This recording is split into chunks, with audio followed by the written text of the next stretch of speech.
ভাই ভাই দাঁড়ান, স্ক্রলিং করার আগে দাঁড়ান। আমার স্ক্রিনে একটা ছবি দেখা যাচ্ছে। হ্যাঁ, ঠিক এটাই এটাই।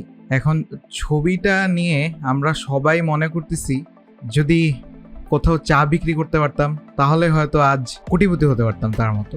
কিন্তু আমরা কেউ এই জিনিসটা মনে করতেছি না, সে কেন এত তাড়াতাড়ি এত গ্রো করছে। এটার সিম্পল একটা রিজন হচ্ছে স্টাইল। তার একটা নিজস্ব স্টাইল আছে, যার কারণে সে গ্রো হয়েছে। পুরো ইন্ডিয়ার মধ্যে তার স্টাইলটা খুব ইউনিক, যার কারণে মুকেশ আম্বানির ছেলের বিয়েতে তাকে একমাত্র চায়ওয়ালা হিসেবে তাকে নেওয়া হয়েছে। কেন নেওয়া হয়েছে? কারণ তার স্টাইল আলাদা, তার স্টাইলটাই অন্যরকম, সে ইউনিক। হ্যাঁ, এই জন্যই হচ্ছে সে বিল গেটসের সাথে ছবি তোলার সুযোগ পাইছে। মানুষের ভাগ্য এভাবে বদলায়। ইভেন সল্টবি, উনিও কিন্তু তার ইউনিক স্টাইলের জন্য, এই স্টাইলটার জন্য উনিও ফেমাস হয়েছে।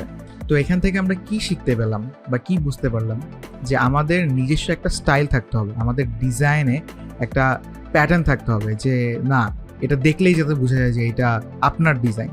তাহলেই আপনার ইমপ্রেশনটা অনেক ভালো হবে অ্যান্ড আপনিও ভাইরাল হতে পারবেন। বিকজ আমি নাম বলবো না, আমাদের ইন্ডাস্ট্রিতে অনেক ভালো ভালো অনেক বড় বড় ডিজাইনার আছে। তারা এত ভালো, এত বড় ডিজাইন কেন? একটু একটু চিন্তা করে দেখবেন, তাদের পার্সোনাল স্টাইল আছে, যে আমরা চিন্তা করলে ভাবি যে না, এটা তো ওই ভাইয়ের স্টাইল, না এটা তো অমুক ভাইয়ের স্টাইল। ঠিক আছে, সো এই স্টাইলটা কি আপনার আছে কিনা? আপনার লেগিংসটা কি শুধুমাত্র এই স্টাইলেই কিনা, বা এই স্টাইলটার জন্যই কি আপনি এখনো আটকে আছেন কিনা? সো এইটা নিয়ে একটু চিন্তা করতে হবে আপনার। তাহলে হয়তো বা আমাদের মাথায় আর চায় বিক্রি করার চিন্তা মাথায় আসবে না। আমরা তাহলে হইতে পারে যে ডিজাইন দিয়েই আমরা রেঞ্জ রোভার, মার্সিডিজের মতো গাড়ি কেনার ক্ষমতা রাখবো। Thank you.